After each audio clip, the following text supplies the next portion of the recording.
علی رسولہ الکریم اما بعد اعوذ باللہ من الشیطان الرجیم بسم اللہ الرحمن الرحیم۔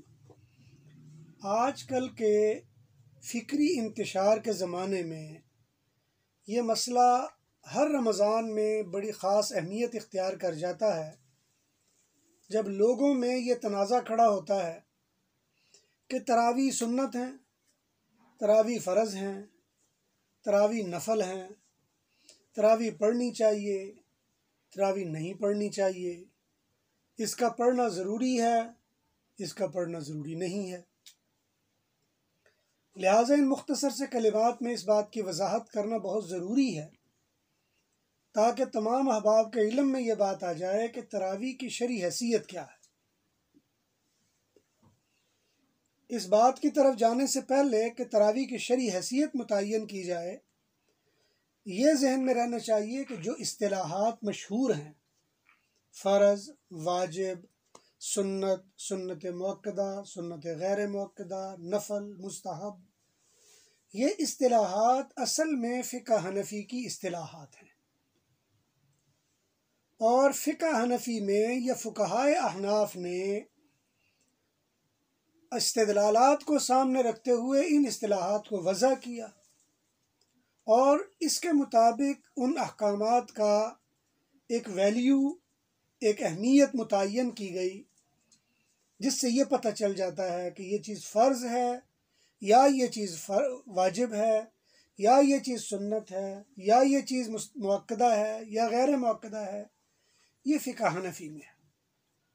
باقی تینوں فقہا، جن میں امام مالک، احمد بن حنبل، امام شافعی، ان کے ہاں صرف دو اصطلاحات پائی جاتی ہیں، وہ کسی چیز کو فرض کہتے ہیں یا سنت کہہ دیتے ہیں۔ ان کے ہاں درمیان میں کوئی درجہ نہیں ہے، ان کے ہاں بس ایک چیز ہے، یا فرض ہے یا وہ سنت ہے۔ سنت سے نیچے نفل کا درجہ ان کے ہاں نہیں ہے، سنت کے اوپر سنت مؤکدہ یا واجب کا درجہ ان کے ہاں نہیں ہے، فرض عین یا فرض کفایہ ان کے ہاں اس کی کوئی اہمیت نہیں ہے۔ یہ اصطلاحات ہیں جو فقہ حنفی میں بنا لی گئی اور باقاعدہ استدلالات کی بنیاد پر ان کو متعین کیا گیا۔ لہٰذا جب یہ بات طے ہو گئی، دوسری بات یہ سمجھ لینی چاہیے کہ نماز تراویح کا شرعی حکم کیا ہے۔ فقہائے احناف میں تمام فقہا اس بات پر متفق ہیں کہ یہ سنت مؤکدہ ہے۔ سنت مؤکدہ کو ایک لحاظ سے واجب کہا جاتا ہے، اور سنت مؤکدہ کو ایک لحاظ سے واجب کہہ لیا جاتا ہے، اور ایک لحاظ سے یہ سنت کے درجے میں ہے۔ گویا سنت اور واجب کے درمیان ایک مقام ہے جس کا نام سنت مؤکدہ رکھ دیا گیا ہے، اور ایسی عبادت وقت کے اندر اندر اس کی قضا لازم آتی ہے، اگر وقت گزر جائے تو اس کی قضا لازم نہیں ہوتی۔ چونکہ دوسرے فقہا کے ہاں سنت مؤکدہ یا غیر مؤکدہ یا واجب کا مطلب ہی نہیں، لہٰذا وہ مطلق سنت مراد لے لیتے ہیں۔ لہٰذا ان کے ہاں مطلق سنت کا مطلب ایسے ہی ہے جیسے فقہ حنفی میں نفل کا مقام ہے۔ جس طرح ہمارے ہاں نفل ہے، پڑھ لینے سے اجر اور ثواب ملے گا، نہ پڑھیں گے تو گناہ نہیں ملے گا، اسی طرح دوسرے فقہا کے ہاں اس کا مقام سنت کا ہے۔ اگر کوئی کرے گا تو وہ کہتے ہیں یہ اچھا ہے، نہیں کرے گا تو وہ کہیں گے اچھا نہیں ہے۔ لہٰذا ان کے ہاں اس کا مسئلہ اتنا زیادہ پیچیدہ نہیں ہے۔ ہمارے معاشرے میں بعض لوگ جو عمل بالحدیث کے نام پر یا غیر مقلدیت کے نام پر کام کر رہے ہیں، وہ کنفیوز لوگ ہیں۔ صرف وہی نہیں بلکہ استدلال بالحدیث کے حوالے سے جتنے مکتبہ فکر بھی کام کر رہے ہیں وہ سب کنفیوز لوگ ہیں، اس لیے کہ انہیں سمجھ آتی نہیں کہ ہم اس کا نام سنت رکھیں گے یا واجب رکھیں گے، یا ہم اس کا نام کیا رکھیں گے۔ اس لیے کہ اگر وہ اس کو واجب کہیں گے تو واجب کہتے کس کو ہیں، یہ ایک مسئلہ کھڑا ہو جائے گا۔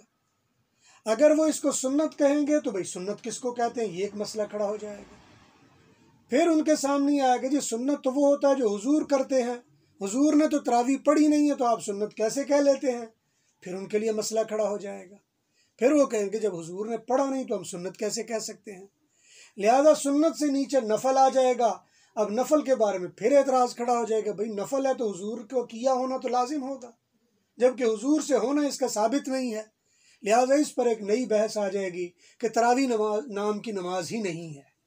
جیسے کہ آج کل کے موجودہ دور میں بعض جدید اور نو آموختہ اور نئے علم والے لوگوں نے یہ رائے بھی دینی شروع کر دی ہے، جن میں خاص طور پر غامدی صاحب ہیں یا اور بہت سارے لوگ ہیں، جو کہتے ہیں کہ تراویح نام کی سرے سے نماز ہی نہیں ہے، یا انہوں نے اس کا سرے سے ہی انکار کر دیا۔ وجہ صرف یہی بنی، انہوں نے کہا کہ جی ثابت کیسے کریں گے کسی نماز کو، لہٰذا جب ان کے اپنے اصول پر وہ ثابت نہیں، انہوں نے اس کا سرے سے انکار کر دیا۔